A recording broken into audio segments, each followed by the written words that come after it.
Meda was se wa womre ene wadaje se wa twen ama yakwaba ogusu ehwa Adekye Nsroma ewo UTV so ye kwakwaje aboafo nkrato me dey kind to ahwefo enyina anim se ye ba bebo nkomo na nei honorable Kwame Asare Obin obepie Omogumo Central ono ene ye mrahye bedwani ewo honom okowasa independent candidate ena nyame ye na dom ena ne manfo nyina the constituency for eto aba edema no nti ne ya ono baba be kan yensa ye ba be bonkomo na se wunim ono bo Kwame Asare obi say abana na din de me pacho aka A+ ono be kam yensa ye ba be bonko ono bo mo akoba medase bibi aboko de won aye fe nyame adom me ho we the west am me ho me ma wutin kwaso because we need ye no officially and then first time ye share on the show ya kasa e wo phone so de na so me hu de ma me sama wutim kwa ebio me da se na me so me nda wase na me campaign na se na me hwe videos na me hu se na wo ye MC a ujira wona so zadan ye ne MC ne Kofi Kinata ye ne Kofi Kinata me da se mu nyina ma support ma ade na ka me da se pin nyame ti ase so the way me bra penyin ti bibi na esi me support me da se yo yen hwe ye beba nkomo a ye be na de ye bedi nkomo no bebre na yen hye ase process a wo ye se wo de ko akwakugina se yen to so aba na ehun wom ne say yes eba mu enema ben na motivate wo pa wo beka se abamubuo ne by de na so one focus too much on abamubuo no e ma wutimi ekokodi nkonim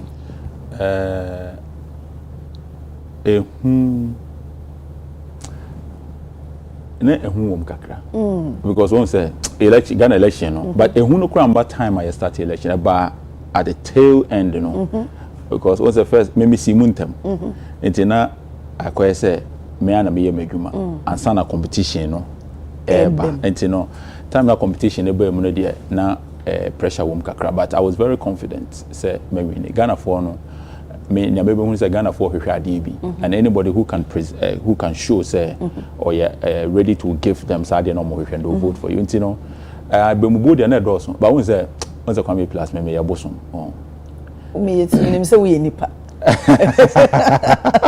nim say we nipa I like me de ade bi si me ni so say me ya ubetumi aka o say me so ani no ma shada am for me ho sa to ubetumi aka wiase asem nyina but ade na me se me ye no ho na me ye wiase obi a on fail da e obi on try da so won't try bibi da you have never failed but once you have tried there is the tendency of you failing. And it's normal me na nkofo bebre twan say me lose election no na omo asere me pesa me MP wo so pesa wo sere wo ya so be sere na pesa wo sere ya be ya so bi pesa o DMP wo so pesa o DMP so me vision is pesa DMP wo so vision is wo de pesa wo sere okay say huro no that was where nipa na doubt say wuntumi nye yes wo share de pa na ehun wo ho a and you beka say di enti ne ento abama A+ no ma me MP me feel say nipa na me omoto abama me no omo nim say me ni mrade omo nim say eduane to manum a adwen ba me trim first ni say obi ndidi sir yes obi oni me bia nim say me menye eduane na me di a me tasting ne de eduane to manum pen makai say and obi so ndidi so we have to share ketwe bia we just have to share and they know Omnim said near one me idea me share news no like me share social media na then me tie also me social media no at that time me very confident at me social media no e wo mu anu mako check back because as me better na here me twan we na as a delay mako hwe back bi but me social media na ekoso so just wo send me ko twara me hwe but we are very active so me twara na ya but wo dia me hwe na so na one baby abeda na wo dia twara me come me there like we are seeing enough for me hu na me ye no na mumu ye no in the whole world mo pam and na me wo ha na come so MPP for a press conference be no mbodi man hwe me hwe o o cha say na do time you social media o beti say obi say A+ obey one-term president, a one-term MP. Yeah, and 2 Obama say, I mean, Unimicro. What is the Unimo? Nipani Nimho. Unimo.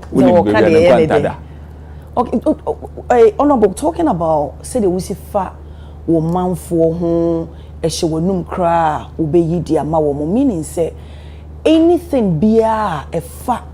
Nipa hu bia no e ade hu hia. My yes sir adwuma we for a very long time. Anya constituency am because stand the election. It's a hona na me kamba no. So me wo come asem say o A+ we nyeska bi wa ha because constituency for me say dey bra mo. You started from PPP. From TPP. Was it TPP? Yeah, the People's Project. The People's Project. Before me be stand MP. Ne ya yensuo wa Blekuma. Taxi rank so no hoye ne ye. Hoye nkopa aba wo ho. Na yensuo breman osuo ko. Hoye mpa aba wo ho. Ni aye nsuo NIC me hands a trust line ni aye nsuo bebre na ya gigi scam nkrofo dia nkrofo bi yare o se ya gigi scam no all over the country yet me gigi 1 million Ghana all over the country, and we have some people in this country since 2015 I started say we say yebebo nipa consistently.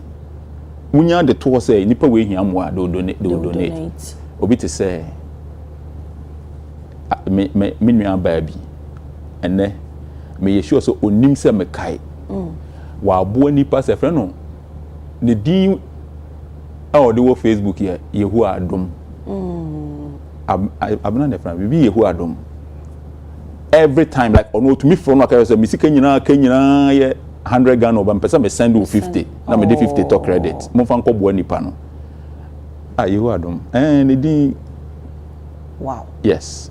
And you know, we have had so many people, including politicians and all of that, who have more support. We have done this, and you know, maybe call constituency because no one say, Papa way, or one nipa wo dada. And now feed you what basse officially. I sabi your bodama, your bo free fee. You know, yembo Adam ni free fee na yam fan course. But the time now we hear the People's Project, you know. Yeah. At the back of your mind, no wouldn't say maybe be drum wako say. Me to my bank kind of say that you stand the election. Oh, okay. I see. The answer me bisa osane ma we nyina said ye wo manfo ehu hia wo moda wakoma so. Me hu say na wo I mean, wo enema bi etche wo so na wo ka ho asem. Eba Zoom line. Wo see ye decentralize. Yes. Na sad de ubone ya dia because ahonidie asem na nsen ya cholera outbreak eba yi nipa bebre e na safaye which is a very good cause and now we champion because we person ahonidie because we feel say one company as a adwuma na overwhelm me omo enti wo yenchichim na nipa dodo na enya bi enti eye den at some point wutimi as a manfo ho don o mahonidie o mapom den eda wakoma so wodi ni nyina to nchen na wuji sika na fe utwa sa de no so o ze Ghana ha no nkrofo we a omo process asema obi aka me hu se Ghana fo no se ya yenka no krankyere omo se yenda da omo ya medwen hu amenti ase me fa bibia nsi obi a me nsuro obi a onye nyankopon te me ka asema na me ka chiro straight and everybody knows the process that we are going through right now. I am the number one champion of decentralization of waste management. Go and ask anybody in the majority. They will tell you. Who is going to be a semi? Me here be a kugumu. Me catch you be a unyska na unhu de farmer me fan kugumu. Nyame me bisa obi okonya iska free. Me de me de kugumu akobu afo no. No mo hia. Me ma me 100,000 say ya me fro bi so mbeje nkwache mama me fo no. Enti no ade a enye no ntumi me miska se me na me ka kire nkrofo se me share nipa sei ba ma me tira ade bi obi ntumi ntena Ghana ha no onye na adwen se ono de owo TV station na TV station no wa ha obi oteso a odanyane a de bia no or the A+ photo beto no be kan A+ so as me so nkrofo na to aba ma me they also like me it is a Metro TV. Now the mapola do much so then yani onko kan A+ asem what to me dem photo ko to A+ wakoje 400,000 wakoje 400,000 so we koye education project get fancy ka ye ntua my organizing vacation classes for the entire constituency obi ntua one city me ametua me ka teacher for so mun chen kwara na de me ametua bibia 57,000 Ghana o se metua ma omo get fancy kamba o se me am de bisiketua schools in nkonwa o me am mom ska mun yan konwa no na se wutumi e fa TV no be jino ka say A+ wo ko jisika sika no wo se wo MPP ne wo de wo TV no wo de MPP fo adwuma wonim se sika no ye se de ma parliamentarians nyina se o fan ko education project me guso am ye media no kra no account o mo fa sika no tum no man ka se ye fa ma Kwame A+ ana Kwame Asare obin account me the district director of education no omo account na me de ma omo say send the money to them na atena se na discuss say we be kwa ha we be kwa sika na ma me ho school down way swapper yenko bosso ha for here say so the money is going directly to this now wo sorry a media yenko for to abama not the court TV not just say who can try to when you TV or the control TV no idea zoom line on there into nipa na can some I will attack you I will attack your boss. Why? Because so who TV the can for one sama I would be saying for the yes you be say wo boss nti na enye no kre wasem na wo ka no because ne obi abe process ni bia na me kan say wo TV a de bi obe sorry dey plus photo abeto so a I will also attack your boss. Who say na say we just ade ne e say we say who say be say 2 weeks ni dan na me na me dey two social media say mon kohwe Sunday ade bi ameye me share da ade na answer me be na me di kan post on social media say Sunday eya mon kohwe ade we honorable there me person me who say now no say obi aka asem efa ho na say nye no kra no ade na me be so say enye no kra adinti na won so ko ka ade a enye no kra fa ne boss ho enye no kra say dey na me bisa because there wo can say wo so wo attack wa wo be attack the boss na me bo man bi so asem bi eya Ghana ha no eya madwen yo mo say ebinum wo the freedom to do something obedient to me be A+ e say no we honorable entina me ana me ferifo bi wo 1 or 2 corner bi ntia ya na ma edin o na omo mubu omo hu okrum ha no omo emfa bibia ma bebia o me MP ba kwa me bu no pa me pena sama che say dana hu say election ko na ha me because on madam for na eco contest e Patrick Buama me feel na me pena sam papa no ye oye nipa a che say na election ko na ha me madam for na ne contest na papa no so me sign pena sam obunu ho pa so na beka say jai meba obunu ho pa the constituency ne fadama da kuma oye Las Vegas oye Cincinnati ana oye Virginia na obu hu na ye den Kwame A+ me mbu me ho anya hwe 4 years time obi aba be hwe me constituency ntino se wo TV na se wo di TV no wo ya wadwe se wo de wo mini se TV se na wo de be ya abna me kan shenya me no nyam won se me se we jai me tro no challenge me ba me tro no challenge wo show you so se on opa on san ye biom na on hwe ade bi me wa ferefo bebre te mesre wo se because of aferefo no na wo so ya me nua bai yenna nkomo ne ye de ne emfa sa papa no yemfa ne si ha no me person me something there me so gina ho ma omanfo nyina because sanitation ya there is now to see can into ma wo jai e ho asam kana no American won't say na American say I have been #1 champion of the decentralization of waste management, and I'm telling you on your show now that this waste management must be decentralized. Oh, of course.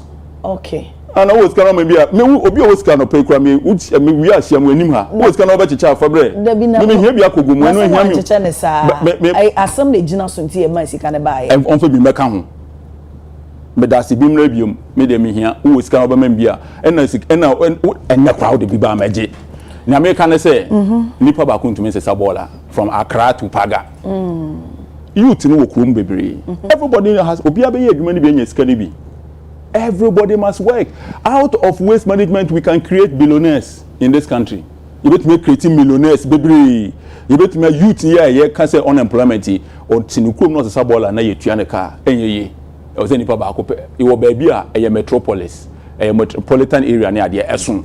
We here and you be brave. It's a no company be here fine. I mean the constituency. You bet a sabola the landfill site. and also just say you be fin crime be youth no no to me enyeska my phone to me we have to decentralize waste management we want 10 billion we will decentralize waste management obi a on ti ase no farming ho okay you yembra attorney general once about 3 weeks almost a month now when I say in month kakra and honorable ayini press conference say wo de enema bi wo bono somo na wo chirechire mu ase wono wote wono min eba no finance committee woni influence biya wo so but wo bono somo wo so wose wono wonya de se campaign donation so obi donate sika de mana obodin se Dr. Sledge and obi so man pick up eno na wunim afi de wo san kan ya kokan se waje 500,000 bia wo so de kwa bribe appointment committee no kure bia sa enim na obi a wodutimi di agro ewo ateche mu no se wo ka se wo ti ateche e di atare ne ho a enye so wo nyina begina ateche no e die pa die pote eni si wo ne attorney general ntem oboa oni agro wa ateche oni agro ateche or a gentleman or a nice man na e bufu no de kasa but oni agro wa ateche kwa yen fa suit ne tie en wura ateche ne de den ni wura ye de nika ono a very nice man a miscommunication be and what was the way na me metie no me masam ye one me na attorney general asam me masam bibia the true statement and I put everything in there and I think that we have to leave it like that my true bibia was statement na me release you know nya me meka e wo me de no say sabi enkwara we ye chi a omo hwe yen ebufu obetumi aba nyankopon krofo ko we na apo ba ko didi we yo be pa apo di apa na no mo ba nkrofo awi 2000 years na ni buafu na ni so nte no still be sin there enti honorable ma fa we o ba ka say o ren fi ba ka be ya de bi o won so ubu na fu ye to kan say we ya that be me yin from enum na okra men kasa be won say whatever you say can be used against you and when they say interview na me no me say enti no one make say issues be bring up but ma me kan me there nipa bie ni ho a o chain apology e wo wiase okay enti no me side ne say asem bie ni wo betumi aka untumi find a nice way to go about it what you say bibia betumi aka asem bia but how a wo be fa so aka no e na nkwara bebre wo yechi enti no me ye nipa so wo hwe me say osorobofo a wo be ka say me ye mistake but me so me ye mistake enti no the way na me dey present him asem no in terms of atemdidie ni ade na ewo mu no I was said no me ankasa no say me tumi ho for say me jai but me nipa every time you know way to me see but I will make say with many attorney general no the approach and the insult na woman no it was not right only pe bia we ase a I was one ankasa we ade say when to me to ho for obi e no betumi etu for enti no as a human being no I was say wo no wankasa wadwen no wo situation on no to me ka say and there my ade bi man ye ni and yes asem na me ka no anasa asem na say one kan wasem ye be say asem na wo kan nyina enti no no mature statement we say look going to insult the man was not the best and distance and yes ya kwamaya for some level bia also to me one case to me two for now cut no maybe na ekoye nim obetumi aya the papa we have all the good intentions but so one cut no maybe na akoye style once obi wo ho a oben opa wasem into own to me kan kire say kwame we o ya ye kampo nu afro no na ye kampo wa chacha enti no me ho for first it doesn't take anything away from you and say bibia but problem na akoba no ne say I've explained na Ghana ha me nim say issue ba nkrofo person be explain ya esa na obi yan some be explaining I never stated say or you're corrupt or it and I keep saying that account that posted Sadia no it's a fake account on Twitter me active on Twitter and on Troy and someone say he's corrupt and he's a thief and so no it's a fake account on Twitter. I'm dealing with my response to Onone press. And also know he was misled by that account. And or they call or they make his statement. But the reason why I attack Paul Adomochi and Just One is because they only porn on the cover from that fake account to go and use it on his show. To go and state on his show that maybe say Attorney General corrupt and say thief. How you know free? Now all they would to make cause all this whole issue. Now the own person will be better tackle. On the cover, and the man too saw it on the show and thought that it was true. So if you go and take something like this from a fake account and create this whole mess, now what's it all? Aye Pentecost Ghana Penny chairman. Is a media me a church member. Me a sorry no you be an from me and Kobe. Ain't no 2 or more 4. Yankopon the bufu say on fen so message we asibiom ochina no di ja be she Sodom and Gomorrah. Ain't no na amakan e nyina yam wabo ye ho na mo obia nkofa de the problem beba because ye kan we yam me bufu a medwa. Ain't on 2 or more 4. Sa akwa no so obo medin won the show no so na obeye sa de no be twa ntro a me ye omade bia omontia eh me woni we be tie me metumi aka asem ba ko wo Ghana ha ye bebo don cran closing please obi anko fie mo obi ampie me adena adekode na wo beka no me se metumi aka of course la na Ghana ho nim ha chan metumi aka asem ba ko pro Ghana ye bebo don cran obi anko fie closing please obi anko she dem lockdown. Does it mean 500,000 bribery na no kre? I'm not going into that. On one kasa, I'm not going into that issue. Many Attorney General issue. And you also can say NSS. Yeah. Ghost names and Anyama or war. If I explain. Court. And Attorney General the salary and family. I am not here to do his job for him. Abanya fan say on no investigating your man on Fanko Court. And there's a work catch on so maybe some and I say your salary I want to manage. Una woje salary say we man no also me menko kan wo kan ya mema ye and I stated clearly in my statement say adia mema ye and I don't see where the problem is. Adia mema ye meka che Ghana fo nyina say ye Ghana fo mo fan che me o mayema de ne biom we makoye adia we makoye Ghana fo no man support yen. So I'm not running away from anything or hiding anything. Me I'll be very transparent. Adia maya and say obi no obi investigate obi there was no investigation anywhere. Eye nyoma ekoso online social media and obi see say anything nkofo see wakoye say enti no ye opeso no so use media no e dey kind of side of the story ye mo no to organize a press conference no so ye den o me kind there because say ye kenyina ye boa and of course he's very innocent until proven guilty by a court who can obi asem na nipa na say wo boa no so opportunity abe kind there o UTV na say your organize UTV but nipa we so person obeka na asem na ye twa trotro so don't we do it every day media house we Ghana apart from say nkofo betua so mbeka mo asem how do they make money obi be advert oton ade obi wo problem person oka obi se set agenda set newspaper wo hey ni nyina no bebre wo ha obi na set agenda you know if you come and tell me say obi say person oka na the side of the story the media. And that is how me goes NSS me more and answer. And there's nothing to hide. There is nothing to hide. The BNW be hide. I am a majority shareholder in one of the media houses that you know in this country. I am the majority shareholder, and I stated clearly in my asset declaration that I am if I'm a majority shareholder in a media, and that's will be so issue or so use media. I have every right to allow everybody to be heard. And I mean, got Tommy Papa Fee, and from between UTV say, Obi Synchro can and was some Nano Crena, or per se Mobuano, not or church and Nasemu, and to maybe the mistake between you will have to pay for the media. Of course, now come on the media. No,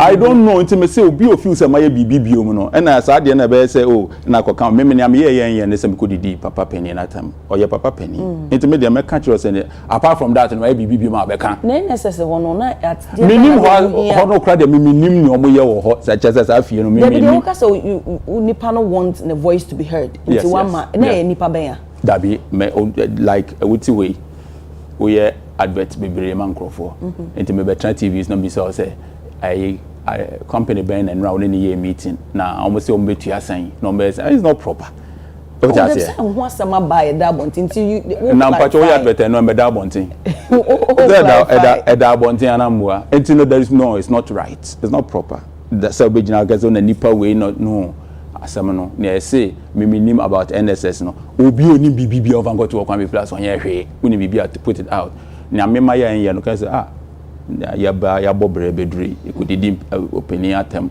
enye fine ubetimi aka wasem no makanam de ato ho ubi say me bibi mu a because we men kan wasem case close. I see. Meaning say wo campaign material, you know, other platforms so ka say sika ekomo pa ni nyina wa na o sponsor wo na say, you know, individuals be able. I know so can interview no. Oh, na say ni nyina ka ho na dia victory abai. Also be ono ye say nyakopon kra pass da. E bi na wo kan say e kwore na apple. Apple yi ntie nam so much punishment are you facing. Yeah. Woni say no so ka ho bi. Oh, your friends maybe some say me ankasa I did almost 80%, 90% of the job, but there are some people don't some better me say obeboa me in terms of MCing for Kofi Kinata show Ogumu Abuase. And you know once there are so many people almost omoboa me in different ways, but I don't think it is proper to come and sit here and say we the same about and way like I know then part the be change no pay. So obi ho no no nkase bia o pese otini din keke enye amount. Okay, maybe some say I should interview for maybe some say maybe some say pese me bebom din na afie menye roll call mum na yamobodi. Yeti me also say dem kai na nyame e passada because another platform say you did everything all by yourself. Yes. And another side and so say oh na say obey MC say yamwa ebi mo boa no mpatch say obey MC me dey yime MC one Jimmy ska so one Jimmy ska and you didn't come once, you didn't come twice. Oh Kwame enti yamwa unless you are saying say yamwa in terms of sika what I say, and you know that sika and you know that it's not appropriate to come and sit here and start mentioning people's names.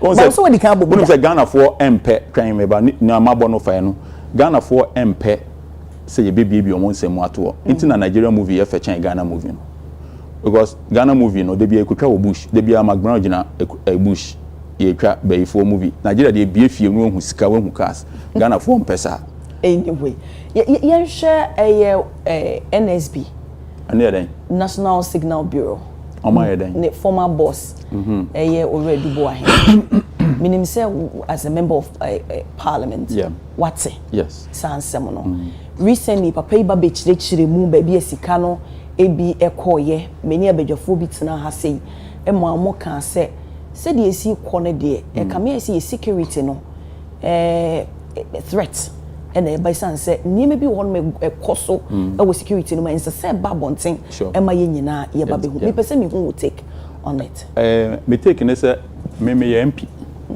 and this is cite me contempt on some betche me on be brepa but wo de on betche wo pon ase he ya enti no asem we wo court aye ka ho asem enti no me pese me do beto problem because me che den wo che simple enti say me save wo I'm going to say. And this is an honorable member of Parliament. I know this will go through the speaker. You have to go through the speaker. It's a long process. But and we have to show, we have to give that respect to the court and the process. And I make Ghana have institution back one. Abuame, asomi mu, ama metumi akama green. Courts, judiciary no, enti no me inform ndi agro. Okay. Na sere keke na mesere say obi ekorepi obi a. Na say yehwe na ya kwara ne ade mostly ya case no ana deferment ne sa ne oma no. Em say cases bi ho a ana sa awaresem kra bebre na yemfa begina open court. Wrong. Ye de call ebi a ye say yenko in camera.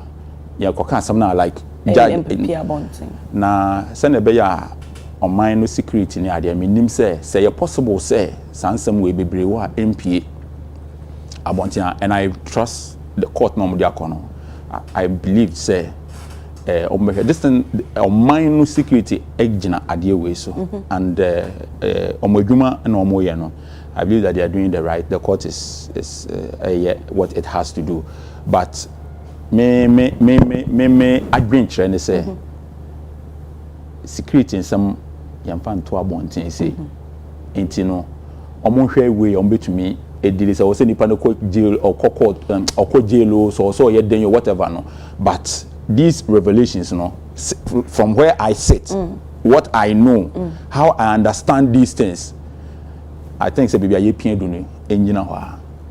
Now it's not right to continue pushing, and it's not even right for the defense for to put, because I don't know, but me who e say oh in some be about no your mind e able all of us or China you be can some we Ghana ebewo ho, and we need to safeguard this country. But so also feel say we as a treatment e dey man no but okoye adwuma no say your man code of the abendebe conduct ne your man o kire na adwuma oye enti no are they assign it to or say specifically on ye no na say we obi a security ni a e was say we make sure say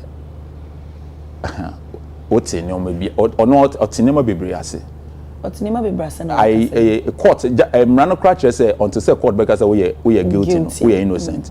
We are innocent. Yes. You are innocent until proven guilty. And you know, me to make us say, oh, you're guilty. As it stands now, no, or you're innocent until the court and say, oh, you're guilty. And you know, me them feel say, oh, mine no ye, or mine no, and some be bro ha, no creba yanka. So. Yes. Oh, yes. And some be bro ha, no crow. Me cause any can no crow. But me saying some be bro ha, no cre, and no crebia na yaka. This matter has to be handled very. But do you think that now, say they are not handling matters well? I mean, them feel say, and no man ever abonteno and yet. Okay. And yet, yeah. I see. Me also make it post to be on a Chief Justice. You're suspending me. Daben Wadaroma. July 11 July 2024. Oh, Facebook. Because then. Oh, you were praising the best Chief Justice in the history of a constituency. Meaning say you suspend the na okase bia maka ho asema. Okay. Meaning say what posting say na mama would date. Okay. 11 July 2024. Yeah. Of your constituency, and now you're suspending no. Yes. And say me by here. Me kase say e ade a watibia. Say what say the so near the yes. And then also because say when you better me contempt in that be say when you are some yes. Intimate pe I say we free wo in some which you nyina ka say constituency no e mabunu no e hwe ne so wa ya de wo bonaba so asa de we say now you suspended no. Do you think say e de be dane said de na musi hu no before na yen suspended na na yes nyankopon bo wi ase no but try chi no hwe ade nyina no say eye anamboa later no say we no anamboa anya nyankopon kuro ya no din so yeba say we no no nyankopon tumi no na onipa no ntumi no nti we no ho me ndu ho ya abotre na wo de sam hye hwe no wan kwatwero wo me fan sem bia say e di nkomo Pablo o kofa ha na ka say menu me ho say me no ka say na di nkomo nti scenario ya wo dia me kan question say Sisia na yeka edubu ahin asem na me say he's innocent until say court beka say or you guilty enti me nim say Chief Justice of my constituency obi eni ho de nsa bankum kire na jafie enti no yenso you protect yen de. However, Council of State enye ekuo ketwa president enye ni paketwa na omo aba together obi the petition akoma president na president so onomra ne so fan koma Council of State na odi ama Council of State na Council of State so omo koye dan omo koye enhwehwemu omo aye enhwehwemu awie na omo feel say issues bi o ha I was say obe answer enti no emra no so say issues bi o na o say wo answer I was say ye dan ye ma wo tran chen na ye cancer issues ni wia ye form committee na ye kan wasem wia na assign the wire dan say ye do be ba na ye do aba o say ye wedi a na ye wedi enti ye ti hey issues no committee na ye yi no ampanifo lawyer for akukudam e wo so kra no omuntumi for my report emma meka say or you guilty and not you guilty. Into the media said last year, me say she's a great way. Until say report never ban me no me want to say nyame no. For now they me no me. Okay. But say report never. Na say eh say na nipa ya ye gini di edi na chi. Say no koye ye na ye no kra. what can I do about investigation here? So let's wait for the investigation. But if you ask me, I think that the president has used the law. I think the president is acting within the mandate. But the president and the man said, no, he said, take it to the Council of State. Just ask Nyamranes here. But I'm Ghana for moment here, I'm at the Center of Wasi, Mahama Peso, Pami Chief Justice, Senabeya, Obeko for a third term. Mepacho, Sadi and Yadimran here. And look what they say, government communication minister for, communication, Honorable Phyllis Kwachofo, so they are better just no crebiasa. Onokra one can ye. Kwachofo so one can ye. I don't guess what can I say. John Mahama bet to me a seeking for billion terms. A yamra. Ghana constitution e wodi ya media ye nyina betumi constitution no ye say wo pese wo sesa bibi wo mu afa kɔ ha emra na ye troye no ye say justice soa to forward attorney general ne judgment no otro wo mu say constitution no enye just text to say ne da he dan you are why you me dem say honorable kan wasem me first year kan wasem a living organism capable of growth. Into no constitution, no, it will say any, and yes, I attract one and one, no. So if the president thinks that the term limit, no, M1 Ghana, obey to meet the constitution now call parliament, say parliament, me feel say Ghana, no, I will say a term limit free, so udi 100 terms, Ghana conform some power, also what transnational development, I am right that hole, and yet your mama is shares Amran. But for now, dear, for now, no, your mama, on Mecca, as about me per se, I didn't could be a trim say.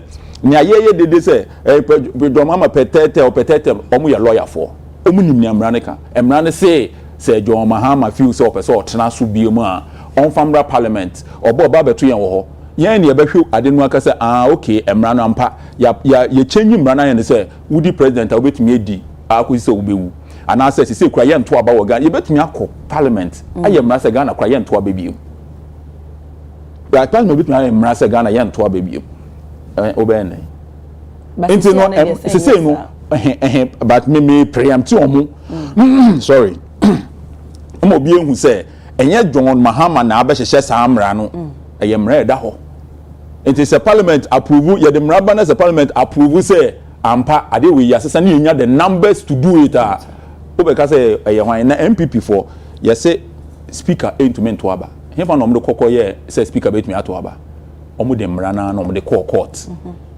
omo say speaker betumi ato you see he levy na omo de court you see birth certificate ye ntumi mfa nto aba ye betumi de ato aba omo de court enya mra kro na no mo use but every time be obi so be use the same emrani bi pe we say hey dabi no say no more can say mra kro na say omo panyi pese o seeking for interpretation omo susu say one shot no more that interpretation that could mean so betimi asan ya court na be interpret yet krom he na yembo 9090 court ko supreme court 90 yet ase akufo do court election petition 5 minutes ni akan we so nko fie nkoda ne ni ase hwanjo odi free court ho obe general fie be press conference wanje antum o se mejitum ade no me ni omo nya adwen but mejitum odi ko fie John Mahama odi so de election petition ko ye yes Jim Mensa oh yeah easy boss omba na yem bisa na some MPP for said that yama Jim Mensa nkasa wo court ho omo ye yama Jim Mensa nkasa enye mra kro na se du se NDC for the asa NDC for the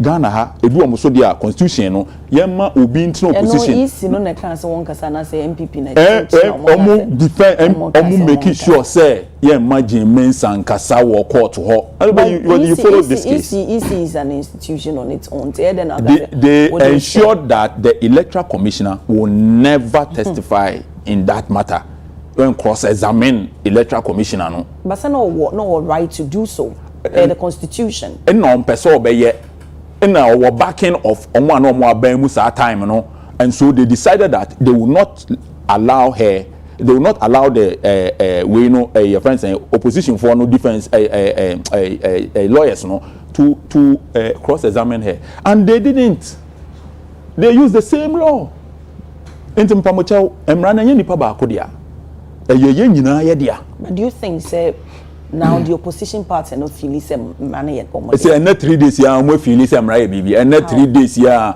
MPP also me ni permanent enemy me ni permanent friend sir that be in terms of politics okay like now in real life, real life them but politics me the permanent enemy, mini permanent friend, because idea na obe ka ochina we be what you say mini permanent enemy, mini permanent friend asam na ye kan end down 4 months ya moko opposition ni mo say obi person manipulating mra no.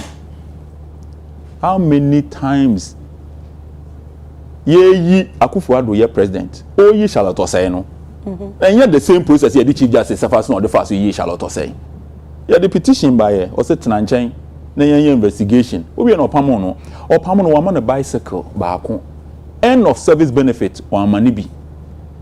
Charlotte Osei went home after many years of working. She went home with nothing. But pacho NDC for ne there omo appointees no sebe omo ye nipa Domlovo ye adwuma ye find way the pamo Domlovo. You see, you sumra. So do you see it as a revenge? Na Ghana ni aye. Say no, ye to abanasa wo party na wo ho no, elusu election a. Obi a wo baby a park onioma. This is yes because nyakoye because that is the system no krane ya ba ko pe. Ye kan ye omo ye kan ye mamu ye Charlotte Osei o mamu ye nipa ba ko ye ade wo Charlotte Osei case mu ye kwaku ba ko. O kan ye no unu say ono de in some way no unu say or you aligned to them in some way. Aligned to him for to MPP for no. But even he onu kwaku ba ko said it over and over say sadie we mamu ye nyina Ghana friends o de ye enti no Ghana had ye Charlotte Osei ye Charlotte Osei ye Domlovo ya kan mamu ye Domlovo auditor general mamu ye no they removed this man afidie nfiri aban mu no nipa no start say onu obeye ne dia o si hey adenti na ono de monye na MPP for no me nipa chen NDC for na but honorable who say when it comes to the judiciary I want to a bit sensitive and I won't want to ya ko bisa Pope Benedict say time now onu firi ho na Pope Francis ebaye no nipa na no mo Pope Benedict eye adwuma no na Pope Francis do me even Vatican Pope ya obe fa na nkrofo you and check obe resha for the nkrofo mo onu abeya resha for nkrofo ofi so betum ni o ma ye adwuma even Vatican enti no say mo ma ba power as MPP na mo feel say mo people that you can work with na mo yi nkrofo a pacho obi so aba onu so open nkrofo betum ni o ma ye adwuma mo na ha nkrofo mo twasa esa na president na mo create ato no and no cause this problem. Oh, so you think say they created? Of course, the MPP for you no jataba no mkoto na achi omare. It is the yes. Mo no maye yeti Ghana hey. Ayi Afarijan or your EC boss. Or your EC boss for so many years. Or the Rollins by power. Eddie Kufuor by power. Eddie MC John Mahama, right? Hey, at the Mills. No, after yes. Or the Mills by power first time. Na then Ghana has a Ghana for so mon to abama one opa for ma me EC boss. Opa for we EC boss Ghana for better abetia. And I don't know why people and politicians we don't learn. Oh, we don't learn. Whatever you do, what time so say Ghana for so mon to abama one opa wa gina hona kenkan aban wo we candidate EC ube lusu. So I don't know why you didn't maybe chichiri ye hu bebre na yaya na afie bedru ha. This is where we are. Okay. Minim say omampanyini ema 120 days contract with Ghanaians. Yes. Didn't see so BHA so ye no one Ghana for nyina be kasa and as part of enema na we ye within the 120 days no a code of conduct. MPP a press conference na about 3-4 days ago. And a year PMMC now Gold Board acting chief executive officer lawyer Sami Jemfi eko a year biase ko shia obi nipa SN and DD hu se wo kan sika and $8 na jodi chain nipa na e hu nsem be yebo now minority ese sa de na a year lawyer Sami Jemfi aye no e ade a etia mana code of conduct no mampanyini e de aba na chese say de wa ye no from Inti say ye nedi as a member of parliament who was me say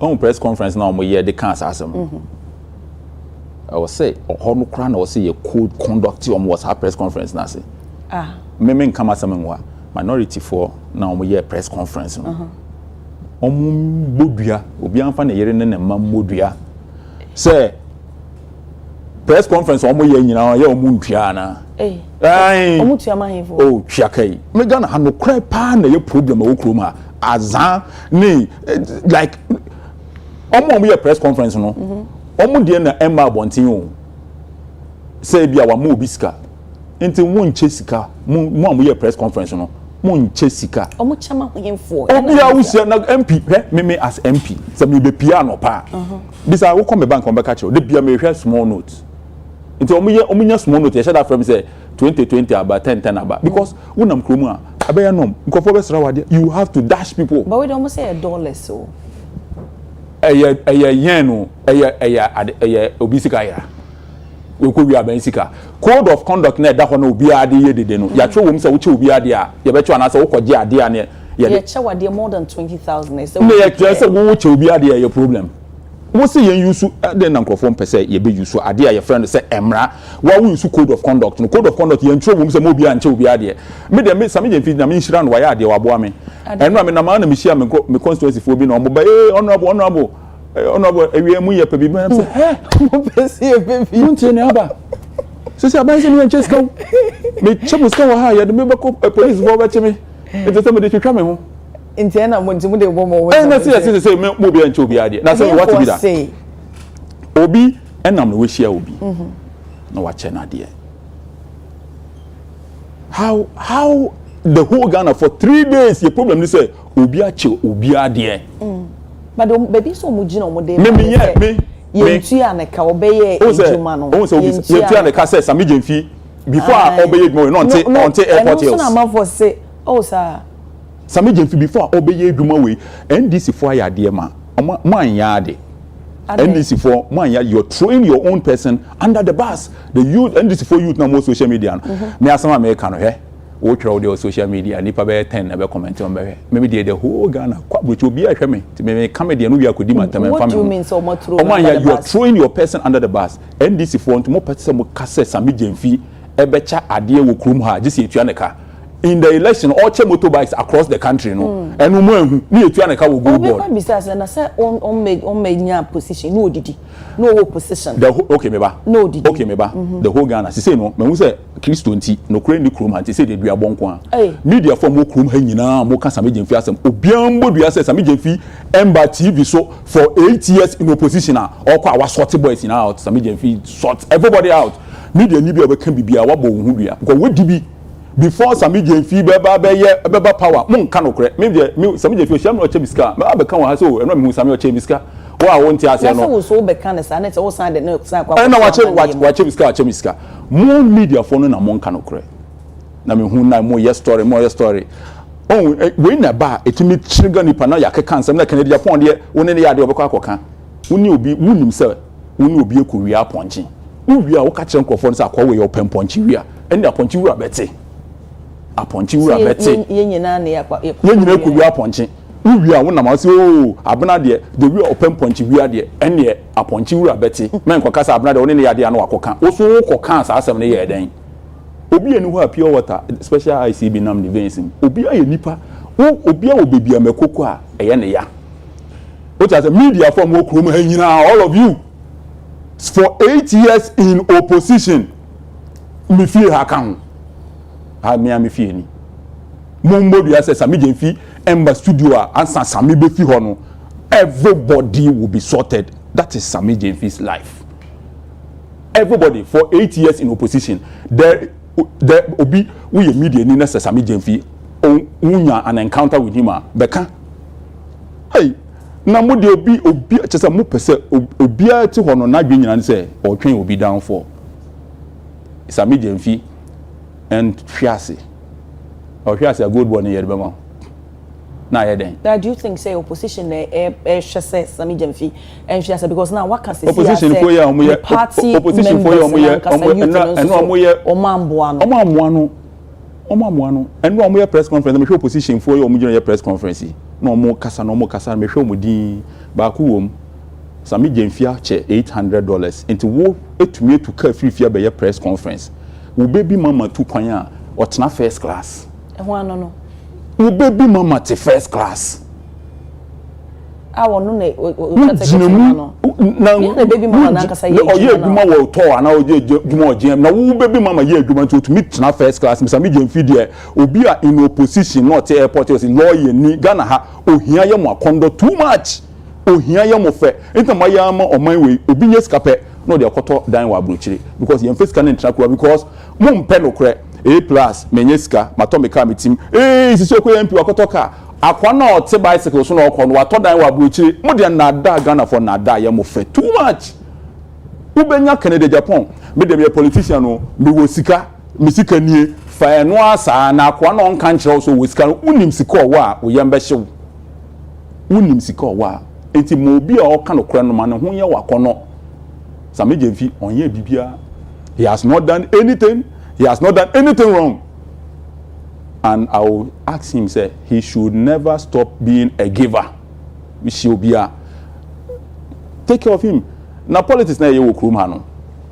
Yeah, they say akwebi kan asem fa NDC ho. Enti NDC ni bie hu na men ni ndi agro. Na o kan asem fa NDC wunim ono no tu no wunim omo relationship. John Mahama ko Easter. Okoye no te say Akufo-Addo aba.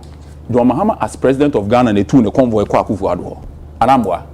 Enya Akufo-Addo na ba as president aba me ko hwe no. Because Ebia business forum. Ebia no. Yes. Ebia on politics no, they do not agree. But they have a personal relationship. Me wu ekosoro eba from Samuel will be my friend. He will be my brother. I don't care what you think. Eduji Tamakro, menene boss, ewo issue. Eduji will never stop being my friend. It will never change. Justice Sai, Sremsai, or your madam for ne boss, or your deputy attorney. He is my friend. It will never change. You can't change anything. John Mahama is my friend, my brother, my boss, my everything. Opa, uncle position there, Obeba power. Or your vice president of Ghana, he was my friend. He's still my friend. It won't change into war as party, you know. Men we say, Agrada, no, the NDC for Atamintino, NDC Libya and any Adam for. What are you talking? Who food soldier no, my may catch food soldier for na mugu no. Moti ho ye food soldier na mo kasa bebre. Omu di eja mo, NDC ni MPP, omu ye ba ku. Omu na fufu wom. Enti gwen wo ho. What you say? Think about yourself. The way the Cecilia wo kasa o mampanyini o ye wadamfo. Me who say we call about 8 days ago. We call a channel 1 interview. We kasana we kaso. His Excellency John Dramani Mahama. Yeah. The way I will start say is he shene ne money adeno is a solid, man or you're brilliant nominee ade. Now out of that conversation, no, osan ekaye you be say we MPP ne o say you were so in love with the former president Nana Dankwa Akufo-Addo. Enti wo campaigning emano. Na dia me pese me bisa na say during that time on na wo campaigning man na do man be president no. Didn't you see those qualities now in President Mahama? Auntie Mawanka say, oh, so let me support him. Question we ma answer the dada. Me nim sa wan answer. On say Akufo-Addo be catch and say he was going to do better. Okay. Mahama was doing well, and Akufo-Addo said he was going to do better, and he explained to us and he convinced us. What is wrong with expecting better? But he didn't give us the better that we were expecting. When you say and no just say Akufo-Addo anyahwe. Okay. Hwe nipa ba ko a me respecting the prior Dr. Duchum, former education minister. Oba abenmu no, o say NDC 4-year e-blocks. But yen ye be STEM centers. E-blocks no na eyewu. O say NDC 4-year e-blocks, but e-blocks no mo ye no. Baby o ha e we chire dodo. Enti yen ye be improve no ye the burden burden. E be kan onka say NDC 4 anya hwe. Di be tran open e ka say MPP 4 o ma anya hwe a flower pot interchange yi. Say o mo bae no na John Mahama start. E no mo ye then they continued. John Mahama bae yi e wini bakwan. He didn't come and stop it. And that's one of the achievements that John Mahama Kwani fear in his 120 days. So more complete here. Yeah, but say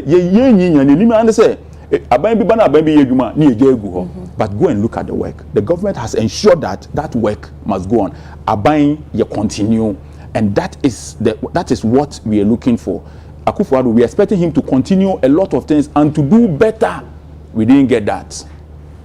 He came and removed Charlotte Osei. We are not happy with it. We didn't expect him to do that.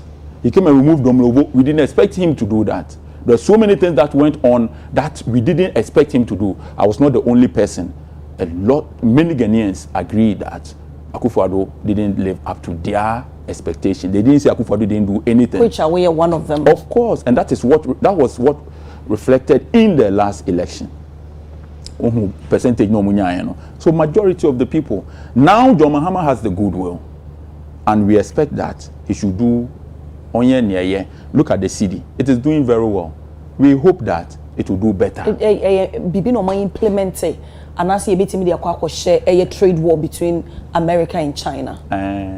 Dum so dey John Mahama and that 3 days here no kofa free Djibouti. No the back room. Me bisa was say din komo. Say we ken opposition for say na ye na ye to hoko na dum so dey yam na mo ye to hoko e.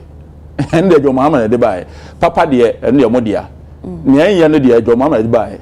Your mama oba no kuta dum so briefcase.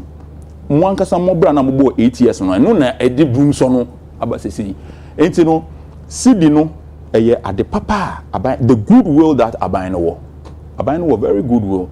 What the aban no must do ne say I will say aban no make sure say omo put in measures at least a bit reduce it then sustaining no for a certain period because here the credit na mamo mo nim say na yan yet here esan huriba 17 hey ya de be mamo live and colored what I say yen nim ntro enti no aban na ya de aban na ya de adwuma Akufo-Addo start so ye aban na to aso. This is how a country must be run. Where schools be under MPP omsisi here where cluster of schools na esi Islegon Underbridge right hono I didn't say na aban school ye yi sa area ho school ni nyina de abasa de no. It's so beautiful. Me who say ukwa abrochire a say na school tie enti nana do yen say bia mechiu and maybe but you made a lot of mistakes because you were a human being. And that's the same thing we saw with John Mahama's first term. John Mahama's first term was making mistakes. Nyamen chade or the experience no or question fear or the aba. And you can tell that this country, as will be a majority of the people, are very happy with the Abaye research and the Becca say most majority of the people are happy with John Mahama. Ya to abane John Mahama obesienya. Okay. Do you think, sir, now the opposition, one more senior BB every in Kugua Womudi, a fear train we almost senior BB free. Omunsia, I don't know. Omunsia, because still 9 MPP for Monte Ghana for us. Ghana for Equi, Ebijin MPP for him. MPP for, I will say, Omu Snasi. Omu sheda understand Ghana for. Because from the constituency, me BT omu. No me say di agro na me general secretary intimaba me be come wo be kan den wo kono woni mo chan me Ghana no akọ out of a set akọ nanim dodo omo da so omochi MPP for da so omochi yes na so mo Ghana for me patch say omo nti they have lost touch with the system and the way na nipa no airgwen no omo lose touch they have lost touch ade me yan say omu bebre na ye menam fofo and I mean we say madam for back okoye press conference obobo meeting but we do stage be bibia na obeso so entino men so no nti wonye na no na ye mfasa company di we making mistakes along the line but we also utumi to won but people like that no na wo di omu di wo party name still how do you like how do you want to rebuild with attitude now because we say no how do you rebuild a whole party with this attitude with the same people that gave you 38%? But the thing no one they kasa what about the party kakra say ya coalition enya 38% unko she dem emfanto man kata wo so but unko she dem for any serious party in any part of the world the leadership will apologize to the party and take the blame. Don't you think say ebusuafo ade a me pese me bisa honorable say omo opposition all right but Ghana ye hia opposition ana because that's usually in opposition no mum na yes checks and balances no ama the ruling party no etimi a share enema na so omo betimi ombe guide wo mo ha na se bia omo deviate quickly na bibi ni ano omo de aba anaso omo atwe omo e de omo aba begina so nti me de to me hu ne say we need an opposition na say the honorable esie ka no we here opposition there nanso bi opposition nso ene ye a wo mo ye no enti me ma omo opposition na omo wo ne sabi in a way wie payo esa say bia ensem bia wo mo kenti et amom na me suso no nti honorable is it the act and answer there because omo nte Ghana for there na mo nte Ghana for ase e dia na omo ye the worst result in the history of Ghana battle. Do mama nya 44. Ya se ware ya de sere na wo se wo nya se 38 o se 40 na eye mo koda ase. Instead of say wo bet na ase no aka kire Ghana for say Ghana for e be sere mo. Ye ba na ya be pamo chew. Enyoma bebre na mo kan ye ntie. Afi ne yate ase se yenya ho kwan a ye be correct nyoma mo the same attitude arrogance that whole national executives obi obenya akukuduro gina se yento abama no na nipa no ya me born different o sen kabade sam omu nyina resign a na party no mu ada ho bon say party no be home Adekye so omo da so wo omo resign enu kwa no like some national executives no omo ho no enu kwa no kra no enu kra twa wo kra so omo nyina resign everybody omo first vice chairman omo first vice me finidi obaka say obia resign in any serious country he's not going for re-election. Oh, okay. In any serious country the leadership will resign. UK yeto aba, you say Labour Party leader no, why then resigning. But how do we don't know that. We don't know how to do that. It's say we opposition. Now say opposition we want to say was say we checks and balances check a balance, check in a balance wo party ni mu. And sana what they are arrogant. They have not changed. Obi akasa ho akasa ho yie. Enti ejina so mo akasa mo ye dwe ne hantan. Na me ye hwan. No mo ye arrogant dey no mo ye enti ekise say o mo ye arrogant. Me wo kasa mo akasa me hu ya. Me emfa me hu. Me dey say what to boabo osonata. Why no mo kasa no mo kasa no. I'm saying that the leadership of the party or mo leadership no arrogance and yes be obegina krom na wo kasa. Me say no asamba obetumi atisa me kasa ye but me bu fu nche. Your Mahama or catch us a man idea we or no bessere, but no benya problem. But I say, and me say no, me must have ya men fan away. But we be a horse restry, but in Sana at ye obisu or ye or obitu say or no dear obuade, but nipa na original hono, and the senior present two issues no crano, manko food.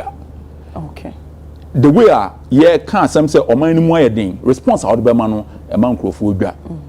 Who can achievement as a government kwanya obefa so dia kan e man nkrofo dwa and nkrofo dwa for so many years na modie lose election and you have not changed. You come up with this and no say meti o so mo ko impeach president me say we free country no we one fa it mo fia we mo Ghana for mo fia we na be asama e say the okay say mara man no 2x4 man Ghana mara na edidi juma president ni ha vice ni ha nam and then speaker and so anyhow yes it's kase how do we akoso ye enye en o mo kan say tie na nam so ni so wudi kan hu ansa mo fia wo opposition 2x4 da o say you try 2x4 at all njo mo opposition 2x4 we say me ko ye impeachment won sakra who be there yes IP number opposition can't breathe because they are in opposition they didn't omo adwen omo say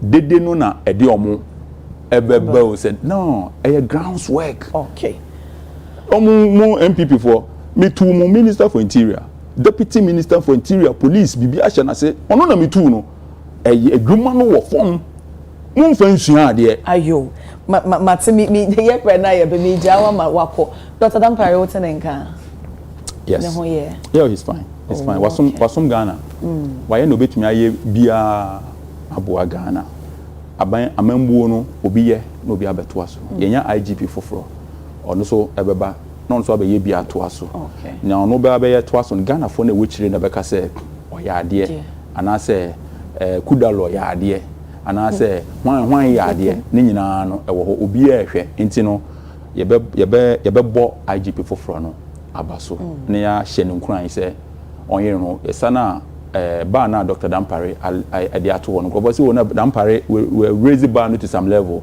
na obi obebe IGP a megedi se we build on that foundation. So raise bar but so akata say oh na social media and no say ebinum and no ye bon paima IGP we Ghana ye ma ye nyina nti ye hope say by the time obe free aban mu no and as obe free IGP na ebinum o e ka say ono so abesete exactly we raise bar no ye raise by 20 years no na yen so yakoye ono bo adie pen na wotusu set time na wonko parliament no na wo hu ni different afro ra ka say na we na bia you know me to ayampe na say me to ba me ko remo no entesa kwa na me pese ye de eye na wanu di se me twa to de amache for mo hweye obi o hwe bebre na kwa sorry enti no kura bebre wo but enye ni nyina na ye ka sa ai to go to no kwa no nka na mponi ai enye no kura bia na ye ka na nsen me ko interview awo joy masema me kan nyina ne se afi na mabeti ase ade enti a MPs ebisa se omuhia siren because mada na frame say president convoy enam kwan so come constituency me so met Spentex enti na wose me buho anopa na me wura motorway traffic mu na me hu say enya ade a medu na president enam kaswa was the president so to a nti afi na mabeti ase adenti a MPs anya me na meko anopa na frame say memra sisi ya menya kan wi epe the whole Ghana news about and say A+ ye man is siren enti enne dia obi sami me be kan ochina e be news say A+ say ena nya no kura bia na okuhu ade mu ayeka me madom kuoku ne friend of Parliament of Ghana ona Ghana ya shemra me yes national security o se wine no enoma bibro how this kind to me minimum kwa wonka sa swaye na mi swaye wodem ho no say ne say eyade a egu o man na senkofo bi wi o man sika na so bi endo babaka but enoma bibro how do me ba show iso a we ya meden onka menka da okay honorable ye beda se pass wunya abre na oni atwetwe enkomo minim se ye koyenim no ebenya ona nwuma ahodo nso a wo ye challenges ni ade na oni Ghana fo nyina enso so ahye why beda sipin yo I was for honorable Kwame Asare Obeng eye mrasebedwani ewogomo central na ne ye ne no ebonkomo ye da ye hu tiawa na me ne abedwafo nso abetena se edika na ho nkomo ye beba sisia